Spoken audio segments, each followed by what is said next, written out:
You've probably never paid much attention to a horseshoe. It's just one of those things that always seems to be there. Under carriage horses in old cities, under police horses walking through crowded streets, or under the hooves of horses running across dirt tracks and farms. Most people see it as a normal part of the animal. But when you stop and think about it, the idea is actually strange. Why would a horse need a piece of metal attached to its foot? Why is it nailed directly into the hoof?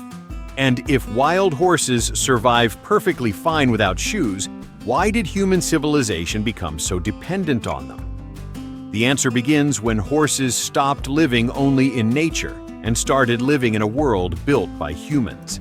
So today, let's take a closer look at why horses wear shoes and how this small invention ended up having a huge impact on transportation, farming, trade, and even warfare, right here on the Daily Why.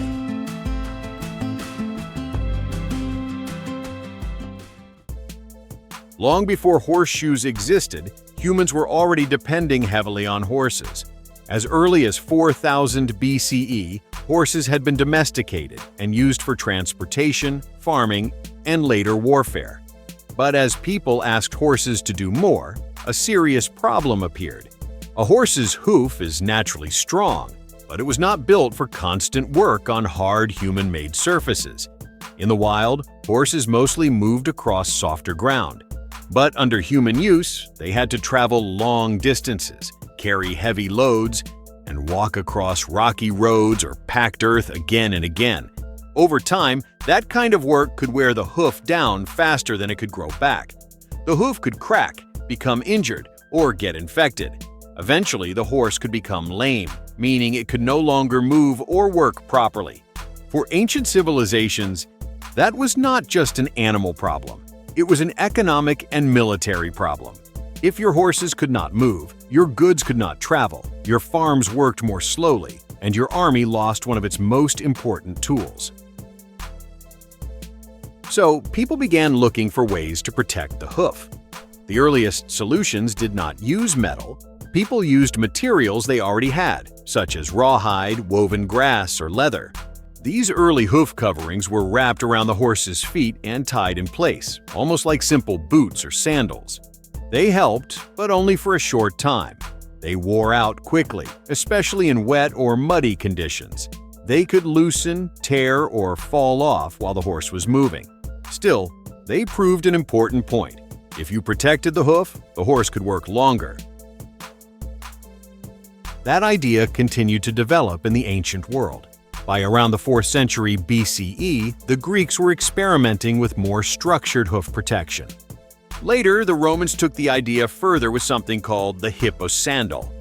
The Hipposandal was a metal plate shaped to fit under the hoof. It was not nailed on like a modern horseshoe. Instead, it was held in place with straps and clips. For the Romans, this made sense. Their empire depended on roads, and many of those roads were paved with stone. Those hard surfaces were useful for moving people, messages, and supplies, but they were also rough on horses' hooves. The Hipposandal gave better protection than leather or rawhide, especially on stone roads, but it still had clear weaknesses. It was bulky, it could shift or slip off, and because it was strapped on rather than fixed to the hoof, it was not ideal for fast movement. That mattered a lot. A loose hoof covering might be acceptable for slow travel, but it was a serious problem for cavalry, long-distance movement, or military use. As the Roman Empire declined, the wide use of Hipposandals also faded. But the basic idea did not disappear. People still understood the problem, and in different parts of Europe, hoof protection continued to evolve. The real breakthrough came during the early Middle Ages, roughly between the 5th and 10th centuries CE. This was when the nailed horseshoe, the design we recognize today, began to appear. Instead of tying protection around the hoof, blacksmiths began forging curved iron plates and attaching them directly to the hoof with nails. At first, that may sound painful, but the outer wall of a horse's hoof is made of keratin, the same material found in human fingernails. This outer part has no nerves, so when a skilled farrier places the nails correctly, the horse does not feel pain. That made the nailed horseshoe a major improvement. It stayed in place much better than earlier hoof coverings. It could handle mud, water, stone roads, and long journeys. Most importantly, it created a strong barrier between the hoof and the ground. For the first time, horses could work much harder without damaging their hooves so quickly. With better hoof protection, horses could carry heavier loads, travel farther, and work for longer periods without breaking down as quickly. For medieval societies, that mattered enormously. Farmers could rely on horses for longer periods of work, and merchants could move goods across rougher roads more consistently. Armies also became more mobile, because cavalry depended on horses that could keep moving under difficult conditions. On the battlefield, this was especially important. A warhorse often had to carry a rider, armor, weapons, and equipment across uneven ground. If the horse became lame, it could remove a soldier from battle or slow down an entire unit. In warfare, hoof protection became a major advantage, because an army could only move as fast and as far as its horses allowed. Some historians have even argued that horseshoes helped support the expansion of kingdoms and the success of military campaigns. As blacksmithing improved, horseshoes also became more specialized. Different horses did different jobs, so they needed different kinds of shoes. A horse working in muddy fields did not need the same shoe as a horse traveling on rocky roads. A heavy workhorse needed different support from a fast messenger horse. Over time, farriers became skilled specialists in hoof care. They were not just metal workers. They had to understand the shape of the hoof, the movement of the horse, and the kind of ground the animal worked on. Horseshoes could be shaped for stability, grip, or durability. Studs and grooves could be added to improve traction on wet grass, mud, ice, or rough paths. In that sense, the horseshoe was not just protection, it was a way to adjust how the horse moved through different environments.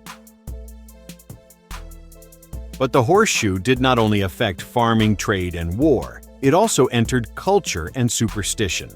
You have probably seen a horseshoe hanging above a doorway as a symbol of good luck. That tradition is centuries old. Part of it comes from the old belief that iron could protect against evil. Another famous story involves St. Dunstan, a blacksmith who supposedly nailed a horseshoe to the devil's hoof and made him promise never to enter a place where a horseshoe was displayed. Whether the story is true or not, it shows how important the horseshoe became in people's minds. It was not just a tool, it became a symbol of protection, strength, and good fortune. Today, we no longer depend on horses the way people once did. Cars, tractors, trains, and airplanes have replaced many of the jobs horses used to do. But horseshoes have not disappeared. Some horses can go barefoot if they live on soft ground and do not have a heavy workload. But many working horses, sport horses, and horses that move on hard terrain still need shoes. Modern horseshoes can also be made from materials beyond iron, including aluminum, rubber, and synthetic materials. The materials have changed, but the basic idea is still the same: protect the hoof from the demands humans place on it. From simple leather wrappings to carefully shaped metal shoes, the horseshoe is a small invention with a much bigger story behind it. It helped horses travel farther, work longer, carry heavier loads, and support human life across farms, roads, trade routes, and battlefields. Today, a horseshoe may look like a small and ordinary object, but it is really a simple solution to a very old problem, one that helped humans turn the horse into one of the most important partners in history. This is the Daily Why. If you enjoyed this video, leave a like and a comment below. Thanks for watching, and I'll see you in the next one.